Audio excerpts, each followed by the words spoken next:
last second decisions.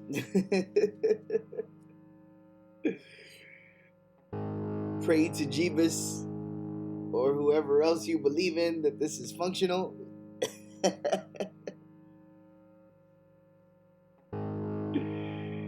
Oh boy. I don't know, man. I was getting ready to do the usual stream and I felt like working on a mix. So here we are. We're going to do some mixing.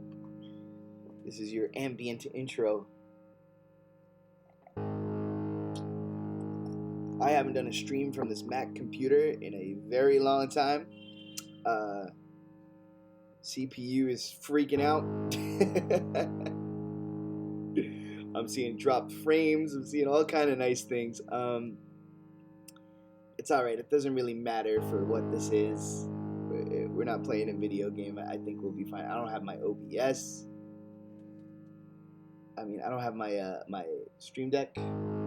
This is very, very improvised. I'm gonna go to the other computer and just make sure it's running and see how it sounds and looks over there, and then we'll get into this business. Also, apologies in advance if I end up yelling because I can't actually hear my voice. I see that the microphone is picking it up, the very cheap computer microphone, but I can't actually hear my voice. So if I end up yelling, that's just what it is. Alright, let's go check the other computer. Yeah, I probably should be able to hear me actually. This microphone is pretty close. Alright, I'm over here now. Where's my headphones over here? The headphones are somewhere else. That's alright. Check the speakers real quick. Which should be a hellscape for y'all for a couple seconds.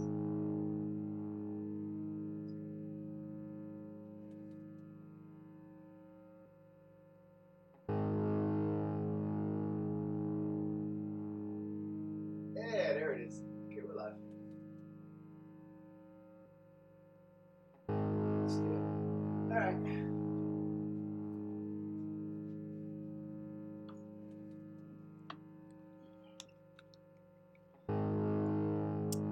Let's get right into it. Boom. There we are. There's Logic. Of course, it's not sized appropriately. Let's go ahead and stretch that. Yeah.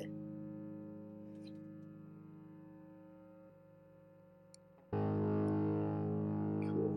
Ugh, it's gonna drive me crazy. Let's make a little border. I hate it. I hate it. Stretch it this way. Y'all don't need to see the top. Yeah. That looks great. We're using the old camera. Remember the old camera? Yeah. Matter of fact, can we get the eyeglasses going? Is that this? Oh my God. It's the weirdest feeling in the world when what used to be your everyday computer feels like a foreign machine. That's alright. Let's get some saturation going, a little color, you know what I'm saying? Some contrast going, maybe. Yeah, a little contrast, right? Yeah, the sharpness. Man, here we go. Manual on the exposure. Let's see what we got here. Ooh, fancy. Oof. Let me go back to auto. Ugh. Someone set this thing to evil. Yeah, that's fine. Whatever. Y'all need to see me. You know what's up. Alright. Let me just do our little croppy crop. Right? It's this one. Yeah, that's my head. Yeah. I'm gonna put myself right here in the you don't really need to see this information area. Yeah, Logic's digital performance. Alright, well let me get my pillow and shit out of the couch pillow out of the shot. Look at that. Yeah. Yeah, look, you can see the race car chair. There it is. We're on the other side of the room now. Confirmed, I see the microphone jumping. I see the audio for Logic. pulsing, doing its thing. Excellent, excellent, excellent. Okay, I think that confirms that we're here. I think I just need to position. I'm also working off one screen, which is not usually how I operate, but it would have taken way longer to get a second screen going on this computer than I deemed acceptable with the amount of time that I have to perform this.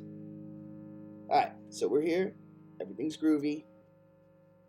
We got our Logic up. I'm going to work on this mix. This is a song called Waste Paper Basket Case. It's going to be on the new... Matter of fact, I should text the boys and let them know I'm doing a Logic stream.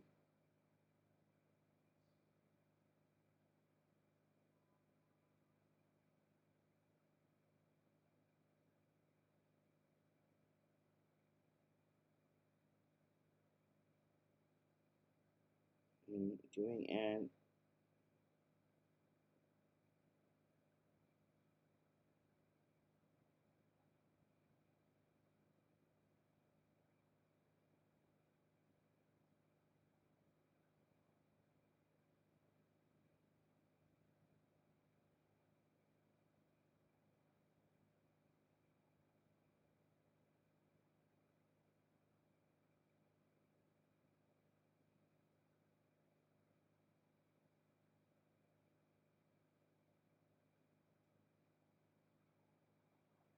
cool. Let the boys know I'm doing that. They can check in if they want to. Be stupid. Let me make this a little bit bigger. Wow, so fucking weird. It's weird to feel foreign when you go home. Like, my Mac should be home, but right now it's like, ooh, I haven't done this here in so long. All right, let's get going. Let's get it going. All right, so song is called Waste Paper Basket Case. It's, oh man, I'm gonna have to be scrolling this whole time. As you can see, it's not the most complex song in terms of amounts of tracks and stuff. It's pretty straight across. But so first things first, I was gonna do all the pre-setup stuff, but then I realized like I kind of always do that when I do these streams, and it might be cool to actually show the process of cleaning everything up and getting everything organized. So I figured let's do some of that. Organization starts for me real simple. I have a way that I like to do it, and so I like to start with the rhythm sections. I put the drums first, and then the bass, and then the guitar, and then the vocals. It's kind of like always been my process. So first thing we do, and thankfully Josh, our producer, is a Logic guy as well, so all of his stuff is nicely labeled, easy to find, no major surprises. And we're not gonna, I mean, it's hard for me to judge how much we can get done in streams like this, because I always feel like, oh, we could do so much, and then I look up at the clock and it's been 2 hours and we've barely done anything. But ideally, I'd like to, I don't know, we don't necessarily need to get into the minutia of it all, but I'd like to get everything set up and panned out and sauced. You know, I don't by any means think we'll arrive at some sort of final mix today, but it'd be cool to like get to a place where we're like, and that's what it sounds like, you know, kind of thing. All right, so drum room at the bottom. I like to go kick, snare. Again, this kind of stuff is like to personal taste. You got to set it up the way that's comfortable. I basically move around the drum kit, right? I do toms and then overheads, right? Rack tom, 1, 2, 3. And then in a lot of our stuff, we don't usually have all 3 rack toms going. So later on, like as I'm working through all of this stuff, I'll tend to get in there and take the rack toms out where they're not being hit, so there's not just adding like boom across the whole thing. But we're not gonna get into that kind of stuff today. We're gonna leave it all as is. The goal is to get it sounding like a song, right? Because you'll hear in a second, it's all just sitting there, right? And so it's gonna take a little bit of time to get it all where it needs to be, right? First things first, I hard pan my guitars, so we get a hard pan guitar 1, and this seems to be a 2 guitar song, so super easy as far as that goes. one to the left and one to the right. Leave the guitar solo in the middle. Solo. There's a solo A and a solo B, which is interesting. I wonder what that's about. I feel like they're not both going to be useful, but maybe I'm wrong. I don't know if I did 2 passes because it's the solo on this song from my brain knowing it. A little trick too that I like to pull, because we have the guitars, right? You see, these are the amp affected guitar, right, which sounds like this, right? But we also take the DI, which is my guitar, before it even goes to the amp. So what I like to do a lot of times is I'll take this DI guitar, right, and instead of hard panning it one way, I'll hard pan it over here, put some effects and shit all over it, and then tuck it. And it'll create some cool, like, expanded variants. On this song, I might not need this because this is a pretty straight up, like punky kind of tune. So for now, we're going to mute the DIs. I will probably use them to thicken the sauce later, but we won't deal with them yet. We'll just keep them chilling. It's always a cool option if you can to get your DIs recorded, because it gives you like post-operating flexibility, right? Because once you're done recording, you can't go back and add more things. So if you have those DIs in there, it gives you a clean guitar signal that you can go, hey, you know what? I went with this distortion in the studio, but man, I wish I had a little more like low-end growl on that guitar. Hey, guess what? Now you can run those DIs through some Logic plugins and get yourself some growly distortion, and there you go. Nothing is lost, you know? So whenever possible, it's cool to get the DIs. And that's just my 2 cents on that. So for now, we're going to guitar solo A, B, guitar solo DI, B, guitar solo DI 1.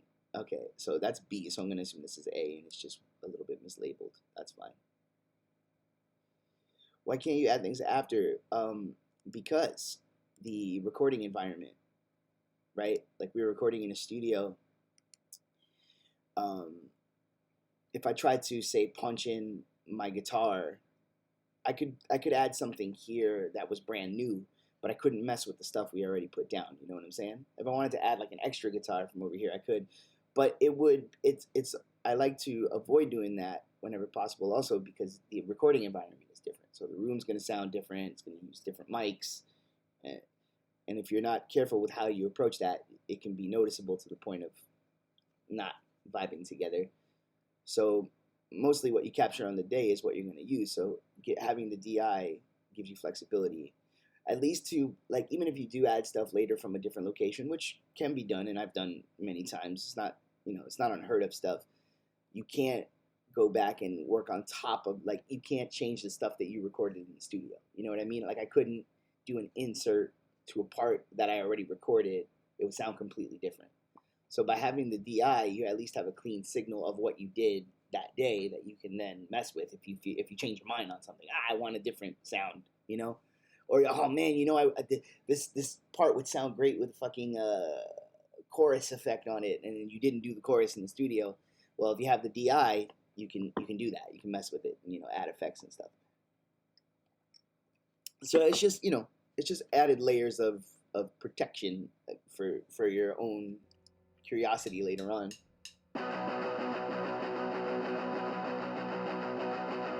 So you see this one starts here with the fucking guitars panned out. They're nice and big sounding already. Boom, already sounding great. So first thing I like to do is get my panning right.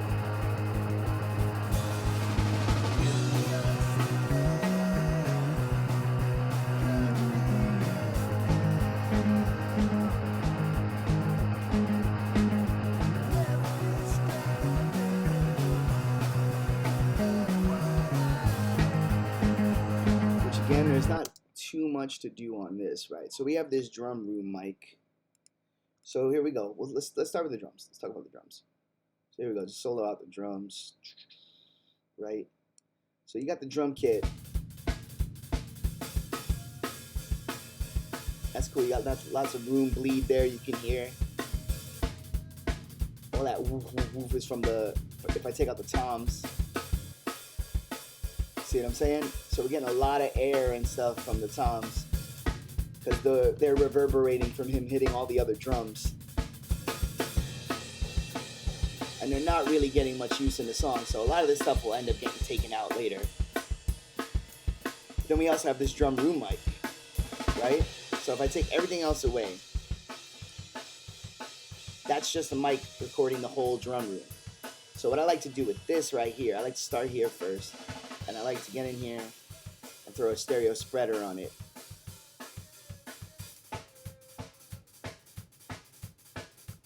Oh, it's on the wrong track. Get out of here, not you. That's a modern Logic thing that it does that I hate. All right, there you go. Take the stereo spreader, you'll see it's gonna get wide. Boom. And then what I like to do now is push the high-end frequencies. And you'll probably, if you're listening in headphones, you probably heard that, out towards the edge of the speaker. And that just gives the cymbals a little more like pop. Right? And I'll see if I can like show it. There you go. See, that's without it. That's with it. Just makes it cook and sizzle a little bit more.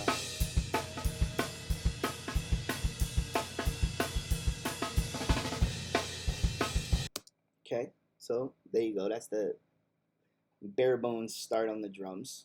But before we get into like hardcore altering what stuff sounds like, what I like to do is organize, right? So first thing we want to do is get all our drums, right, and send them over to a bus. So now what this does is, and I'll try to explain this in the easiest terms as possible. Label that shit right away. Label the drums. Okay, so you see here on this left side, right? And we'll use the room for an example because I put an effect on there. See, I put that stereo spreader on there, right? So that stereo spreader is only hitting this track, right? See that? Boom, boom, boom. That makes sense, right? So what we have here is by sending things to a bus, whatever you send to the bus, and in this instance, bus 1 that we've named drums, right? And if I bring up this guy, you'll see all these tracks here are now going to bus 1. See, bus 1 across the board. So what that does is, now whatever I do to this bus section over here will apply itself to all of the tracks that you send there, right? So that's convenient in a lot of ways. It saves resources because you don't have to apply the same effect to every single track, which will, you know, make your computer work harder. And also you can very quickly hit everything at one time. So it's nice, right? It's got vibes. So then another thing that I learned from our producer Josh, he gave me this little pro tip, is now once you have your bus set up, you go ahead and you take everything that's on that bus. Oh, that's you too. See, you gotta pay attention to what you're doing. Logic, be my friend. All right, there we go. Boom, there's all the drums. And then you take the drum bus, right? You know what? I'm getting ahead of myself. Let me do things. Let me set everything up with the buses, and then we'll do that bit of business. All right. So now we do the same thing we just did with the drums. We do it with a bass, right? We go to output, send it to a bus, but now we go bus 2. Boom, bass. See? We're setting ourselves up to work smarter, not harder. Now, I'm going to do a little bit of an advanced piece of business right here because I like to parallel compress my bass, which we won't get into the specifics of that, but it's just, basically it's going to make it sound thicker, right? So what we're going to do is we're going to add, this is another little like life hack that I've learned over the years. We're going to add now this is the bass bus is now set up like a track, and what I'm going to do is make a duplicate of it. We name it bass PC. Boom. That stands for parallel compression.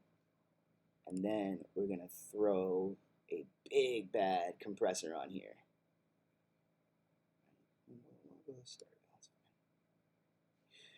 And we're going to go to compression tools, and we're going to use Smashed.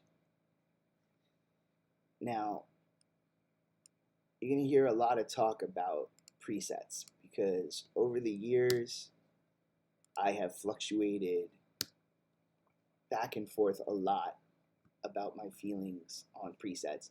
I used to think they were kind of lazy in stock and didn't teach well, or or created bad habits because you weren't getting in there and actually like figuring out what you're doing. You're just slapping a thing on it and walking away.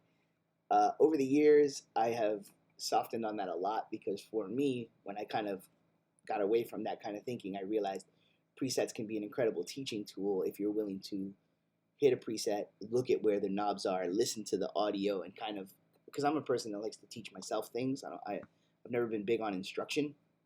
I don't learn well that way. I have to touch stuff and like mess with it and like feel the results in order to like retain information. So when I kind of got my head around presets in a different way, I realized they're actually an incredible teaching tool because you can set a preset, see what it's going for, listen to what it does to the track, see the way the knobs are set, and kind of teach yourself like, oh, this does that, that does this. I'm looking for something that sounds more like this. This preset was supposed to get me there. It didn't really hit what I wanted. I'm going to tweak it like this. And then little by little, you can teach yourself your own language for how to do this stuff because I don't have any technical training. So everything that I do is just based entirely on trial and error, right? So over the years, I've come to find that the right presets are an incredible, incredible teaching tool. And for me now, I've been doing this for so long and I have such a rapport with the way I use Logic that I have a lot of now presets that have been already tweaked to the point where like this is how I like to use it, or I'm so familiar with how they work, I'll set the preset and then twist the knobs to my liking and it's all good. So it's really become like shortcuts to just they're getting me where I want to put it, and or at least giving me the starting point, because I do 100% still from the earliest days believe that there is no set it and forget it. You can have the presets as part of your workflow, but every song has to be mixed independently. So there's gonna be a point somewhere where this thing that you did on one track isn't working on this track, and you're like, why? I did it the exact same way. It was recorded with the same mics. Why isn't it doing the same thing? And it's just there's something about the interplay of everything. You will have to go in and tweak, And I think that's the step that where the laziness can come in. Like you have to still put in that work. You can't just set it and forget it. So you're gonna see me blasting through a lot of presets here because I have some really nice setups that I enjoy to use. But that's that. Just to do a quick talk on presets in general. I'm gonna send all the guitars to a bus.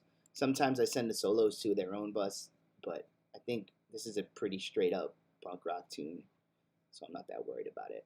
I think it'll be absolutely fine. There's not a lot going on here. Pretty simple stuff. Guitar, boom.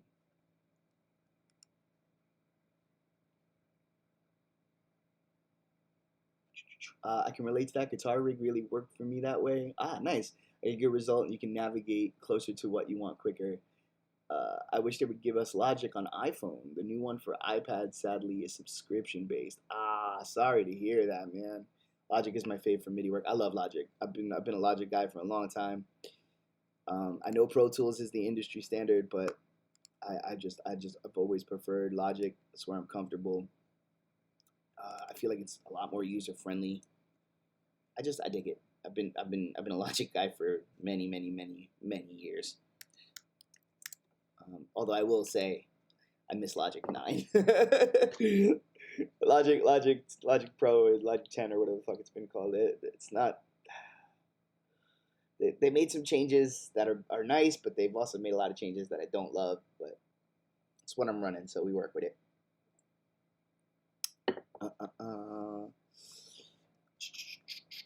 Okay, so there we go. All our buses are set up. So now we're gonna get into some cool stuff. All right. So Josh, my producer with August on Sunday, he taught me this little piece of business that I really was a game changer for my mixing. So you go in. So we'll start with drums. You go in. You select all. Shift, you bastard. All right. Select all the drum tracks, right? Then you go and you also add the drum bus. So now we have all the tracks and the bus selected. Do a little right click, create new VCA, right? So you see they all went to VCA 1. Now you see past the master, we have VCA 1. You say to yourself, what the fuck is that, right? I'm going to label it drums. Boom. So what this does is, and if you've mixed before, you'll kind of know what I'm talking about. Have you ever been working on a mix and you send things to a bus, or even if you don't, even if you're just working with tracks, have you ever noticed sometimes when you go and you mess with the volume knobs, sometimes the effects that you put on don't quite hit the same? Something changes, something starts to sound weird or a little bit off. Why? Yes. Okay. It's weird that the label changed for some, but not all. Why are you freaking me out? Don't do that. Yeah, so if you've ever had that feeling, right, where you're like, man, it doesn't sound the same once I lowered the volume. So Josh hooked me up with this trick. He said you take all your tracks and your bus and you send them to a VCA bus. So now what this does is, this right here is just volume. It will lower the volume of the track without affecting any of the sends. So any effects that are being sent are still going to be at 0, but I can go and lower everything, and it won't affect the way it's hitting anything in the effects chain. So this was a fucking game changer. Like once Josh showed me this little trick, I was like, oh my god, you've solved one of my like longest standing annoyances in mixing, and it like instantly went away. So now we're gonna do the same thing with our bass, right? We're gonna take the bass bus and the bass parallel compression bus. So that's 4 bass tracks, and we're gonna do the same thing. Right click, create new VCA, boom, label it drums. So these days, most of my mixing actually happens here on these faders. Rarely will I go in and move the faders on the regular tracks at all. At this point, it's just if there's some extreme situation going on, or like I really need to curtail something, then yes. But otherwise, I just kind of let it rock. So we take the guitars, we do the same thing. Boom. Same thing, guitars and the guitar bus. Create new VCA. Label it guitars. And this is I like to do these Logic streams from time to time because the thing that like used to make me feel self-conscious about it, which is that I'm super self-taught and not technical, I feel over the time has actually become the thing that I think is what's most valuable about these streams, is that I can talk to people like they're 4 and I don't have to talk like a fucking engineer. I can talk to you like we're swinging a hammer, you know? And I think maybe this could help some people get past the I don't know how to do this energy. Because that stuff can be scary, man. If you're like not learning something new, can be scary, and when somebody's throwing a bunch of technical shit at you and like talking to you like you should already know something, as I know because that's happened to me a lot over the course of my life, where I was really desperate to learn, but I was being talked to in a way that was like, oh, you don't know this? How the fuck do you not know this? And it's like, bro, talk to me like I never touched this thing before, please. Like I don't, like. So that's my whole vibe. That's what you'll get from me, is it'll just be that kind of thing. So what I like to do is I like to go to the out, and I have, in a lot of studios, a lot of the classic feel that we talk about in studios from back in the day, those like 60s, 70s, even 80s, even to the 90s recordings, where like things were being recorded to tape. Everybody talks about like the feel of certain rooms, and a lot of that was they would run through certain consoles, and those consoles would have like a spirit, like the way the electronics were cooked, it would create a certain character in the recordings. So I like to kind of create my own digital version of that. I have a plugin here that I like, a Waves plugin that I like to use, right, called Kramer MPX, and I throw this on the master fader of pretty much everything I do, and I'll set it different ways depending. For August on Sunday, there's this big and open mastering preset, and I'll kind of just throw this on. Sometimes I tweak it. Again, like I said before, we start with the thing and then tweak as necessary. And I just kind of like the color that this gives the overall sound. And I'll try to show it here. I'll do like a side by side. Right, so let's say we're listening to the track.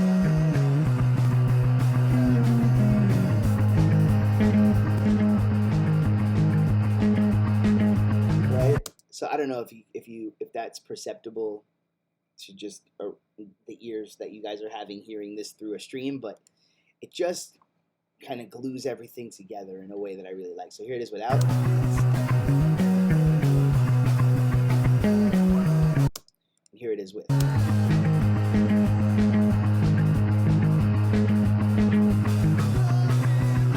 That's personal taste. You can do things like that. You can not do things like that. Whatever feels good to you. All right, so immediately we're listening to the song, right? What's the first thing we notice?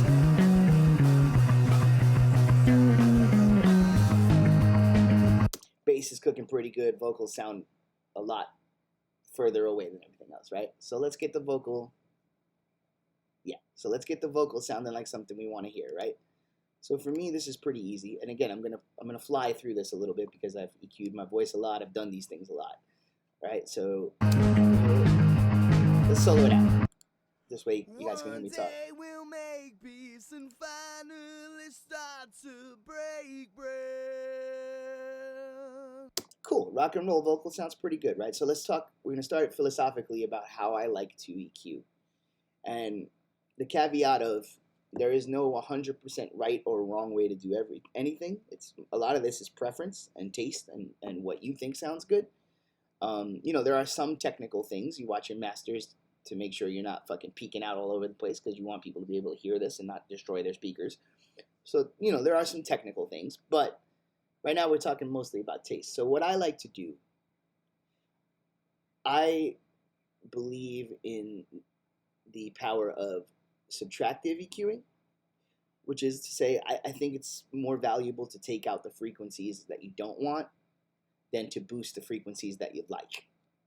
Because the more you take out, the more room you're leaving for other things in the mix, right? So first thing right off the rip, if you look at the waveform, right, if my logic will function, my voice doesn't even start right till right over here about this fucking 300 section or so, right? See what I'm saying? That's a big high note. Still just one more day. Not a lot going on in the low end here, right? So let's let the verse come back where I'm saying a little groovier. Boom, even there, it's pushing at 200. But, right? So we take this boy right here and just straight up scoop out all that super low frequency. Why? My voice isn't using it. So why does it need to be there? It's just taking away space that the bass would love to use for bass. So, boom. I kind of like the aggressiveness in this area. So we push this a little bit. Cut this a little bit just to give people's ears a break. And then we tweak the high end just a little bit. Right? So there you go. Simple EQ. Easy peasy. Notice not a lot of change. But when we get this to where we want it to be, you're going to hear a big difference in how the vocal feels. So even now, let's test it. It's fighting through a little bit more. Now you notice it's pretty low, right? We're not really hearing that voice cut through the music. So the next thing we're going to do is we're going to compress it. And I don't know if how many times I like a dual mono on the vocal, but how many times have I talked about compression? The simplest way to describe compression is compression takes the dynamics, right? So the highest highs and the lowest lows, and it brings them closer together. You ever had a thing where like somebody's talking up, and then they go loud and it breaks your fucking ears, and you go, ah, what the fuck? So what compression does is it shrinks that distance so that you don't need to do that. You can hear the low vocal and you can hear the high vocal, and they're close enough together that you don't need to crank the volume. And this way, it's not going to blow out your fucking ears. So I have a compressor that I like to use on my vocals because, again, I have a lot of experience with my voice and Logic. So we start with this vintage medium here. You're going to hear right away, now that the compression is there, the vocals are going to cut through a lot more.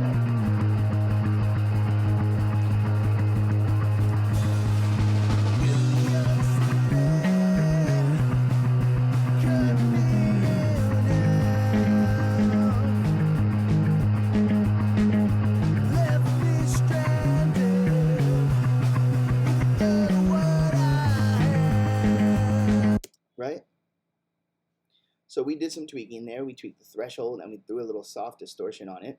Boom. So the threshold is like how far the compression is allowed to look before it's doing stuff. So we tweaked that a little bit. We gave it a little more room to go deeper. And then I put a soft distortion on it because it's a punk rock song. So the voice doesn't need to be super clean. So here it is. That's without the compression. This is with the compression. One day we'll make peace and finally start to break bread. Big difference, right? So now that's all well and good. So now we got a little more push on the vocal, but it's still just it's my voice, right?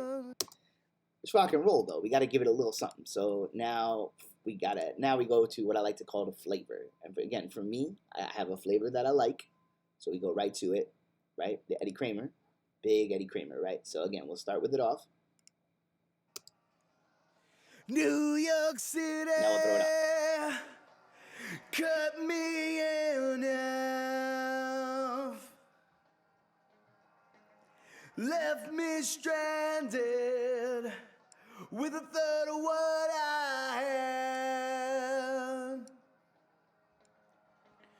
Caught me red-handed with wishes inside of my bed.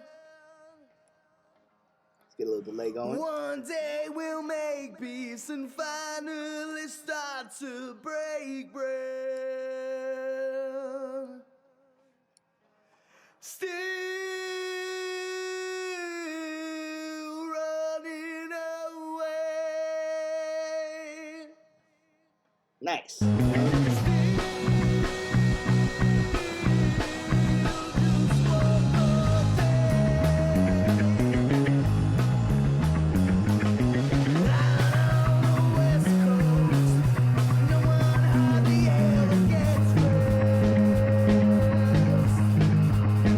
Not bad.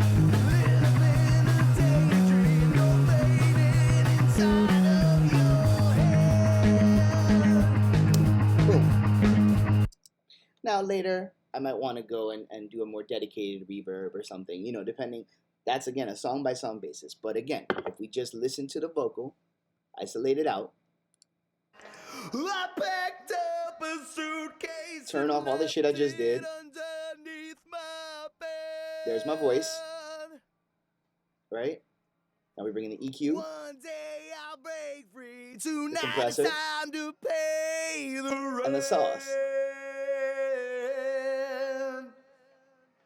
Still running away. That's big vibes, man. That's big vibes and not a lot of work to achieve it. Which I'm all about that. I'm all about get it done smart, get it done quick. Sounds good, move on. You know? That's the vibe for me. Ultra laboring.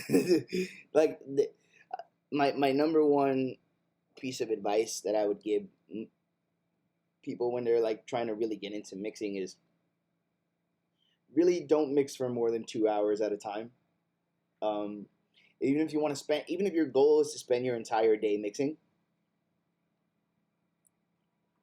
you only have so much ears, and once you brown them out, everything starts to sound the same. And once everything starts to sound the same, this switch will flip inside of you where everything sounds like shit. And once you start making decisions when you think things sound like shit, you're gonna end up actively hurting the mix instead of helping it. So, yeah. So you want to get the fuck out. Couple of hours. If you want to spend your whole day mixing, fine. Couple of hours. Then go read a book for half an hour. Eat a sandwich. You know, don't listen to anything. Come back. You know, that kind of stuff. Take breaks and make them sizable. You know, this way your ears stay fresh. And the minute you start going like this, the minute you're like, stop. Just that's the end for the day. Don't. If your ears aren't working, if your head's not in it, you're functionally useless mixing because you have to be able to pay attention and you have to be able to hear things. So that's a huge piece of advice that I think in our crunchy grind culture, sometimes people might not give you that advice, but I still think that's absolutely the right way to go about it. So let's go to the bass. All right, I think this is the amp and the DI. Let's hear it.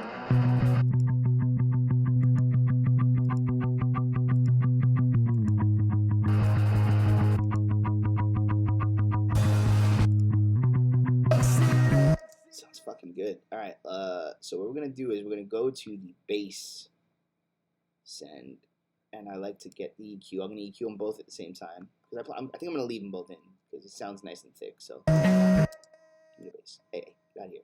Give me the bass. So let this out. Now, one thing I do like to do is cut a little bit of the sub bass off because I want to leave room for the kick drum to have its own color. And I always take out some of the high end.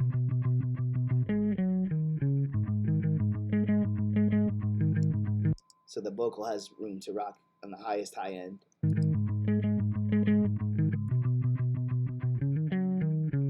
I just want to make him a little bit lower so we can get the growl.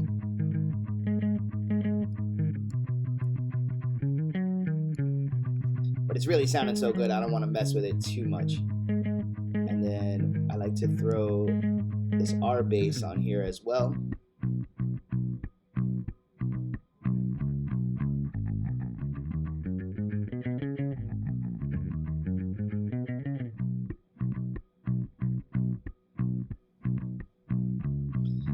Oh, computer, come on.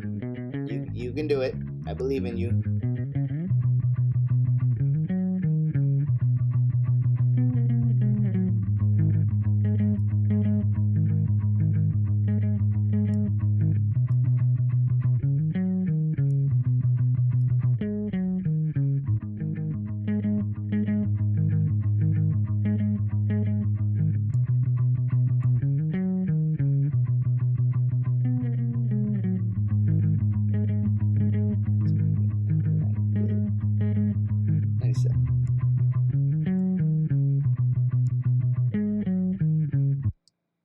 Cool. Alright, so that sounds fucking great. Alright, so now we hear that. The bass is like really cooking. Cooking.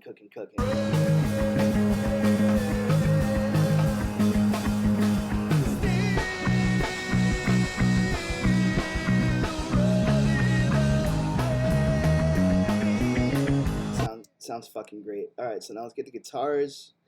Again, guitars, I don't overdo it with the guitars either. Like, I'll go in here and first thing I'll do is compress even before I hit the EQ because I want to hear the guitars rocking. Alright, so we'll go stereo. And I have, again, I'll start with a preset that I like, which I usually go guitars. And if you're in Logic, there's one here called Classic Guitar. It's very simple, and it's just easy.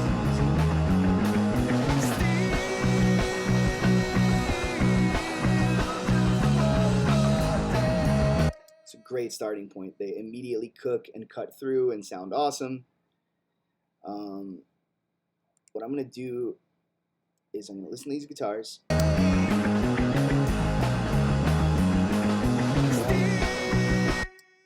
So let's solo it out.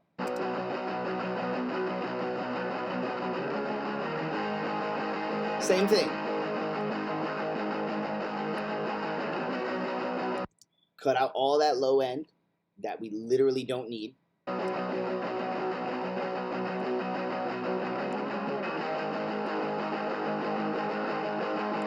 I like to cook my mids a little because I feel like a lot of my character as a guitar player comes through in the mid-range. So cook those mids.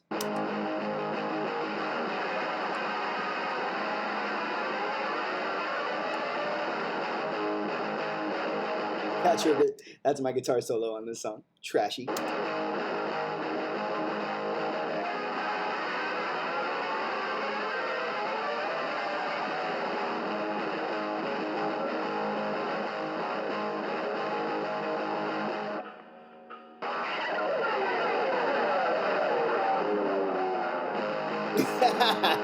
That's literally just a pick slide. Cool. Good to know. Good to know.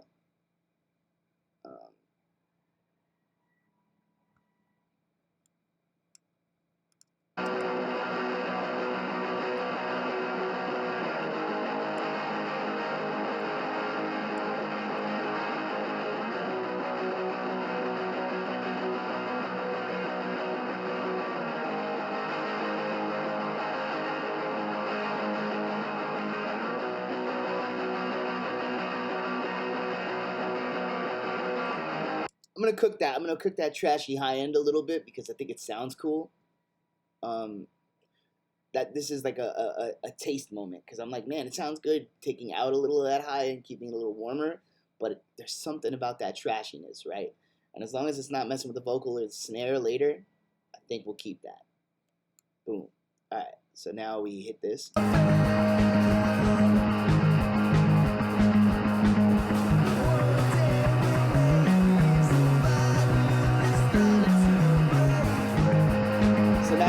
So now you hear again that we're kind of having that thing now that the bass and guitars have been compressed, where the vocals feeling a little bit pushed back again, right? So now we're getting into volume territory, because you don't want to go early mistake a lot of people make, and sometimes I get a little frustrated when I'm trying to communicate with people when I'm working on a mix, which I'm trying to be better about. The frustrating part is a lot of times people will be like, "Can you make this louder? Can you make the vocal louder? Can you do?" And it's a little difficult because you want to just tell them like, louder isn't the solution. You want more presence for the vocal, I understand, but it's not as simple as turn this up. You know, every time you change of the volume structure of the song, you have to basically remix the whole thing because everything has to fit together. It's like putting together a puzzle, right? So, but this is why I'm a big believer in less, taking things out, lowering things, as opposed to making things louder. So that's where this method that we talked about earlier with the VCA really comes in, because we're not going to affect signal, but we're going to be able to raise and lower things as we feel like we should. So the first thing we're going to do is we're not going to raise the vocal. We're going to go in and we're going to lower some of the guitar and bass.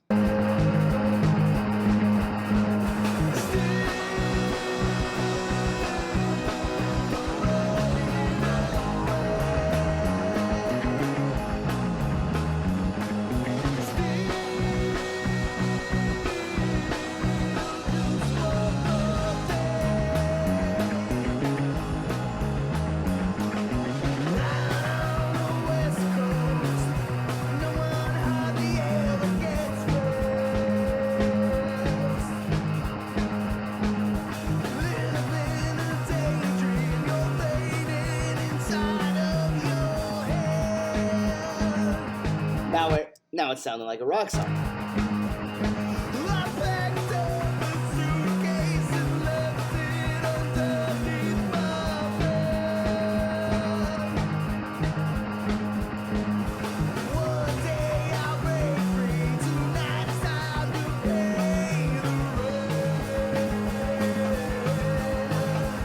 Now that we've done that, you can see that we're well under limits here. We're not pushing anything into the red with the vocal.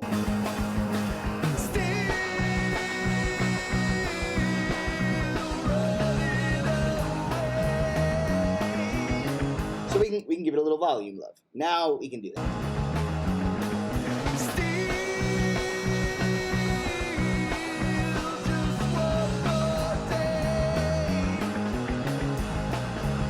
Sounding real good, baby.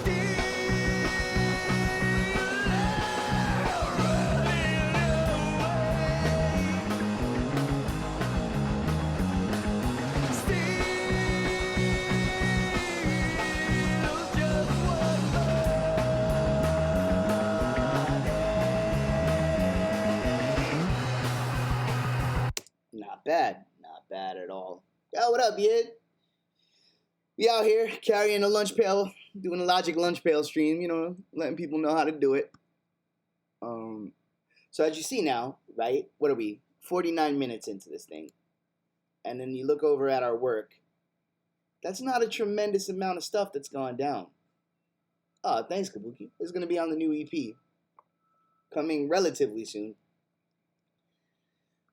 As you see, look, we really haven't done that much, right? Look, we haven't touched the drums yet. We put a stereo spreader on the room mic. That's about it, right? We got an EQ, our bass plugin, parallel compression on the bass, some compression and EQ on the guitars, a compressor, an EQ, and a preamp on the vocal. That's it. We didn't go that hard. We didn't do that much crazy shit. But because we gave ourselves that infrastructure, because we set up the buses well, and we set everything to the VCA buses, we have a lot of flexibility right off the rip. You know, we're in a good place with all of that.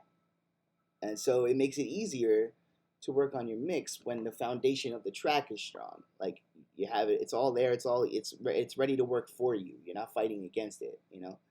And that's cool. It's a fucking anthem. Yeah, a little bit. I feel pretty good about this one.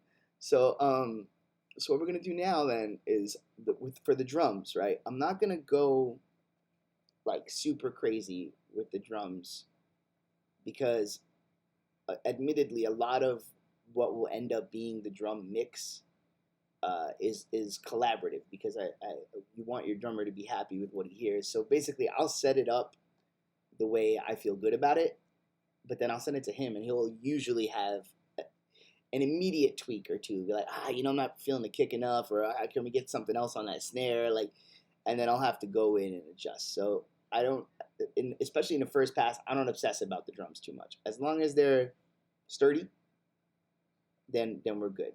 So, but what I will do sometimes, depending on what we're doing and what the song is, first thing I'll do is take out all these toms. If they're not being hit, they don't need to be there. Because as we said here, I'll solo out the toms so you can hear what this, how much just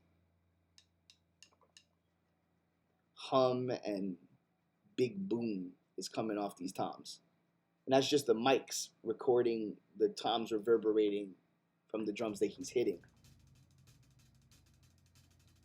And sometimes this stuff can be cool and add color and stuff. You don't always need to take it out. Or you can just kind of de-emphasize it. You don't need to like necessarily cut it all the way. But listen to that. That's a lot of not the drums. That's a lot of just, So if we go in here and solo out all the drums, right? And then you start taking these toms out, all of a sudden, it's in a much cleaner place. See what I'm saying?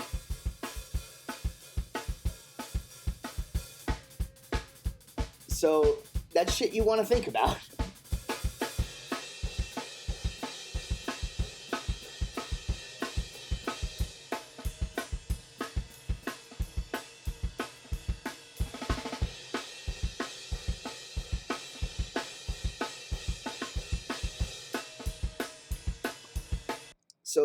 So now philosophically, there's a lot of ways that you can approach EQing a drum set. And I do a lot of different things. I rarely stick to one across the board technique. I kind of, drums for me kind of tend to be different for every single song. Sometimes I like to throw a compressor on the bus, right? Just compress the whole thing to give it an overall color. Right, so let's say let's mess with that. Sometimes I'll go in here and just give it an overall compression.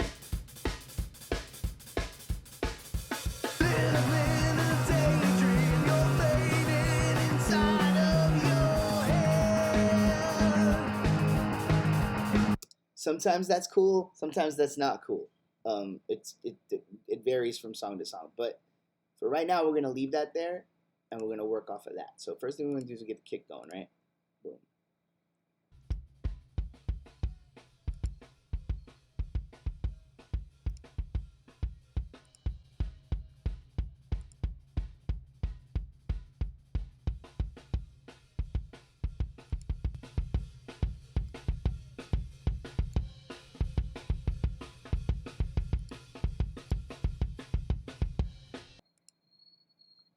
All right, that's pushing. Sounds cool.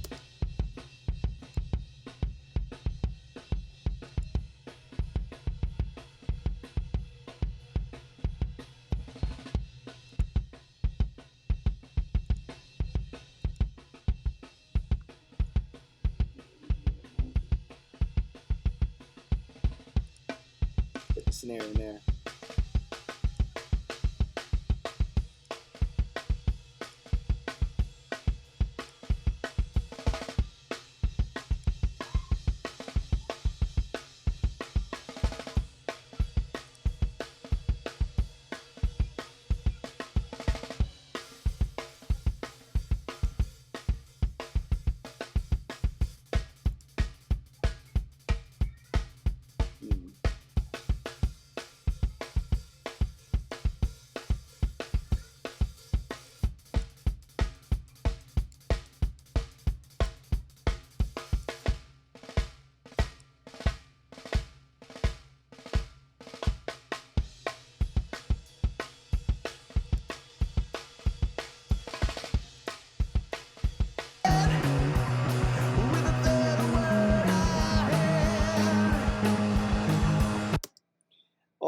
There's all kinds of stuff.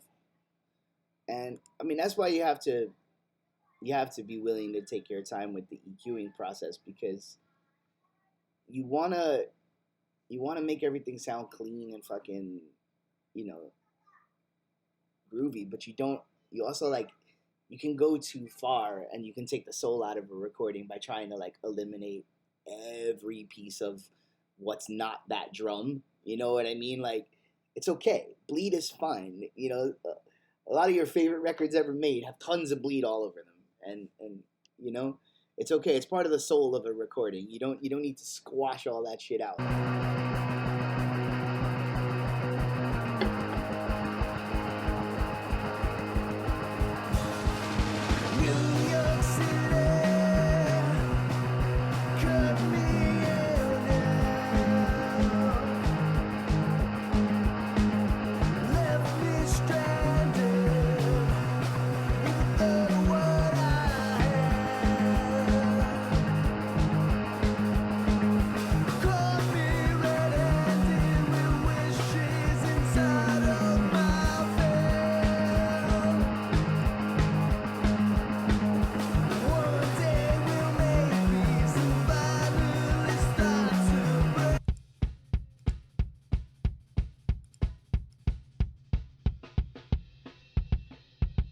Same principle as before.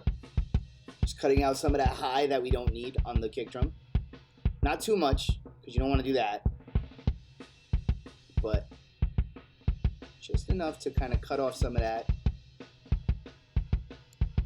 outside bullshit that you don't need.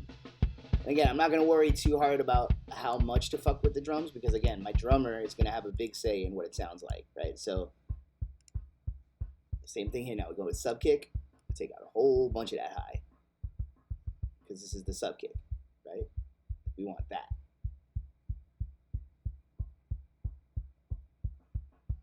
See? You don't need all that other shit because it's not contributing to this. There we go. Sounds fucking good.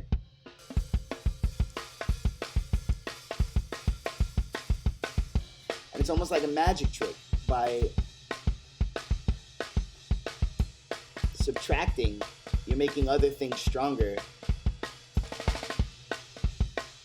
without having to increase volume.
Getting somewhere.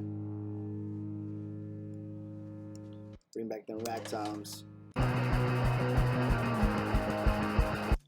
So now we're gonna literally listen to the whole song to hear if, when, where, and how he hits these fucking tom drums. Because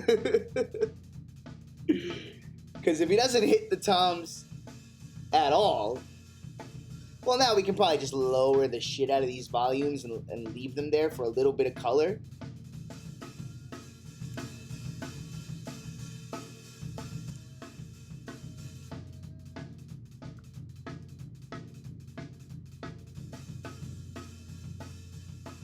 because they're almost playing themselves, you know? If you hear it, like they're giving you a little something. It's just, I don't know if you need all that something.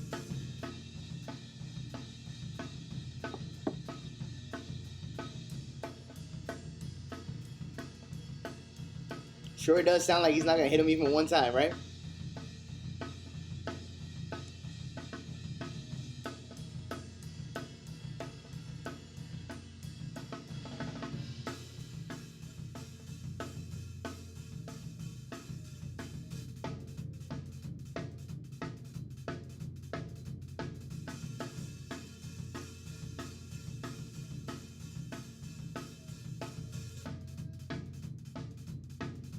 Which is another good lesson in and of itself. Adam, our drummer, is an incredible drummer. And this is a perfect example of not every song needs every drum to be hit. You know? Perfectly okay to not hit a drum.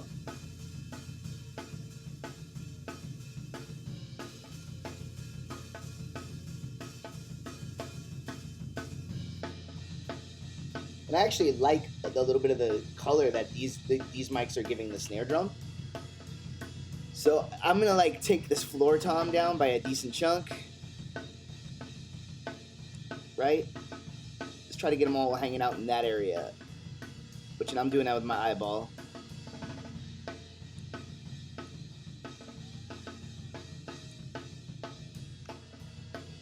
Right? So now let's bring the rest of the drum set back in.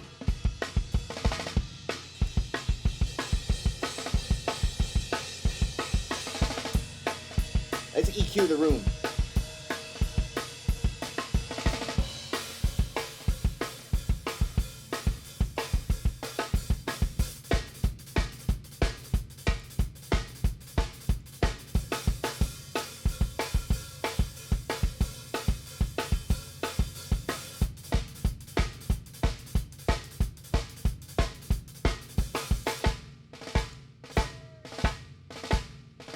Too much tom. See how it's like Get in there, get rid of some more of that.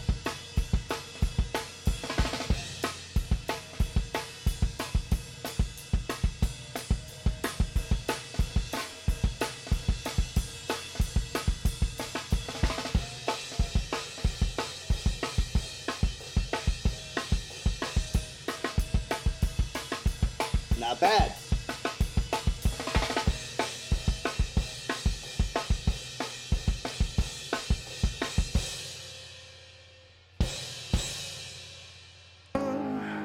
I know, let's listen to the whole thing.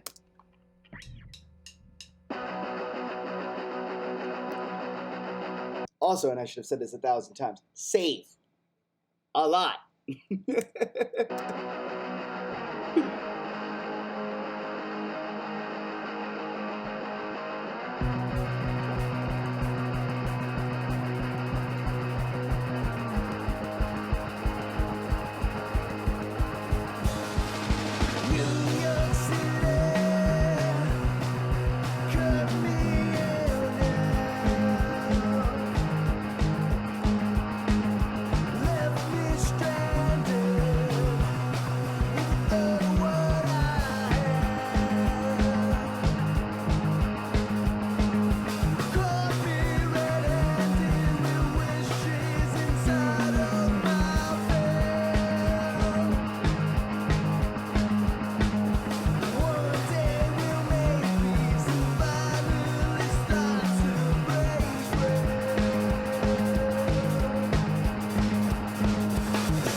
See, now I'll end up going back and forth on this 100 times because now this is with. Remember before I said sometimes I'll throw a compressor on the whole kit to kind of staple it all together. Now I'm like, that's sounding real big, right? That's without it.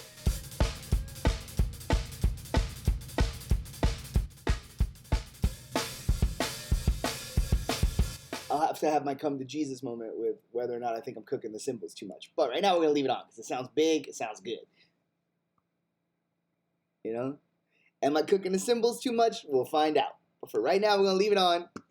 We're gonna play this thing from the top. We ain't gonna fuck with it. Now we're just gonna listen.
That sounded pretty good, boys. I don't know, man. How's that sounding out there in TV land? I feel like that sounded pretty good.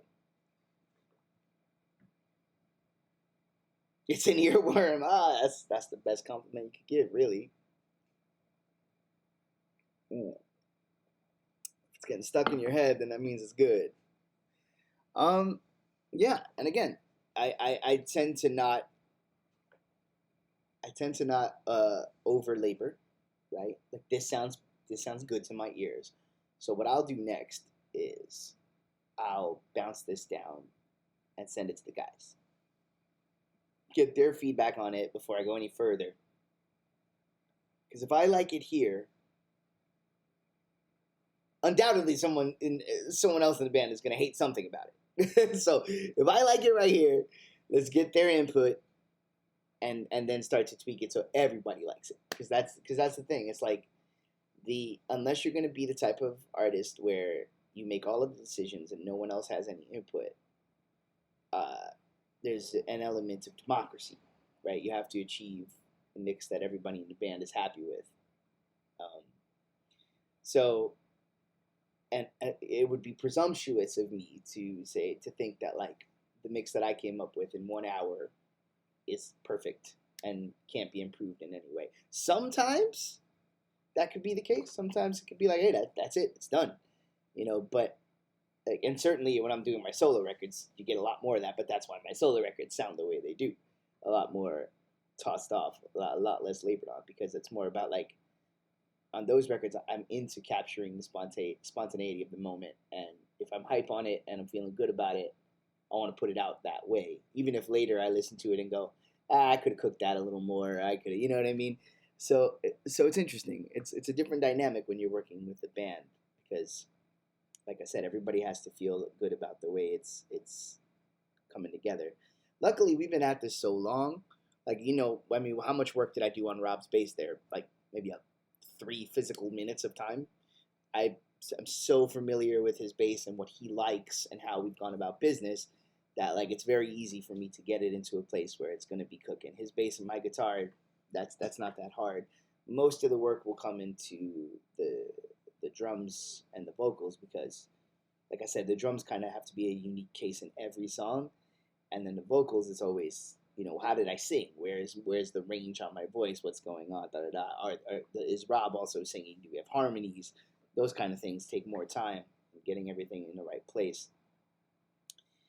But I feel pretty good about this. I think that sounds pretty much ready to go. So what we'll do is we'll take it to the final step. I think I should be able to do the.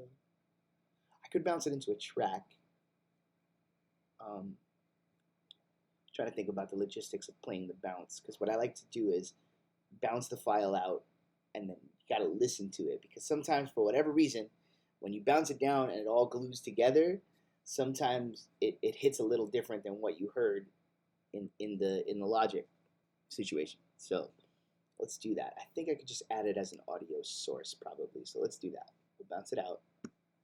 So when I do a bounce in Logic, I like to create a loop region and just take the whole song as a loop and bounce that out. I just feel like that keeps me from making mistakes. Because sometimes when you bounce out, for some reason, it won't bounce from 1, it'll bounce from like 3 or something. Like weird things happen. So when you create a loop region like that, I feel like it just keeps it keeps it honest, right? So project or selection, boom. I don't know if y'all can see that. Is that popping up? Probably not. No, okay. I like to write the tags because that guy.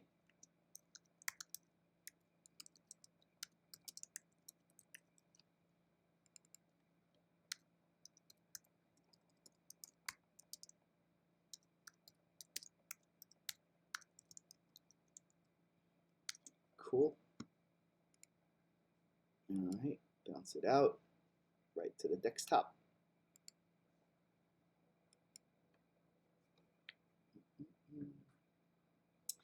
And also, this is I send the guys MP3s because waves are huge, and for this kind of thing where it's in work in progress, sending that many huge wave files is just silly. So I send them MP3s, and we work off that. Which is also cool because you get a chance to hear what it's going to sound like compressed, because that's the ultimate in comedy about how all of this works in the modern age. Is you work so hard to get these recordings sounding the way you want them, then you upload them to a digital service and they get smashed, and compressed. That's why I like Bandcamp so much, because they allow you to upload lossless audio.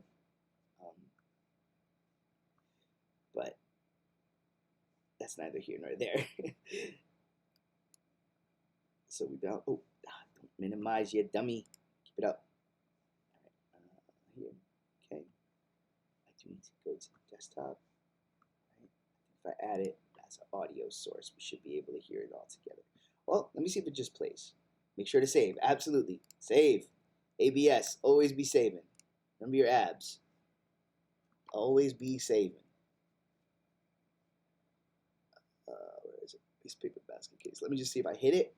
Will we get it? Yeah, perfect.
That sounds pretty good.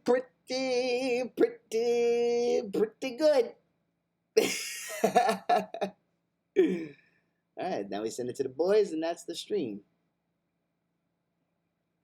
Not bad. Not bad. Not bad at all, right? Kabuki, thank you for hanging out. I appreciate that. Community challenge 75% complete. Oh shit. We're getting closer and closer to that Forza 2 stream, boys. It just might happen one day. Thank you for the early listen. Yeah, no doubt, man. I had a good time doing this. As you can see, that's 2 music streams in 1 week. It is something that has been on my mind to incorporate more into the channel. I'm kind of getting past the shy era with it. I felt really comfortable today. So I've been, because it's a thing, man. Like, everybody goes through that feeling sometimes of like, I know what I'm doing for me, but do I really know what I'm doing enough to like? I've been. Oh my God, stop it!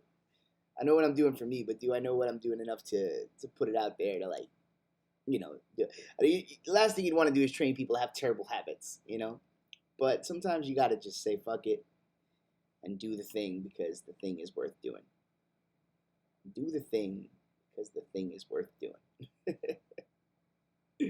That's it. That's my mantra for the day. I'll leave everybody with that. Go do the thing because the thing is worth doing. And I will see y'all tomorrow, most likely. Most likely with more Yakuza. All right. Be easy. I'm out.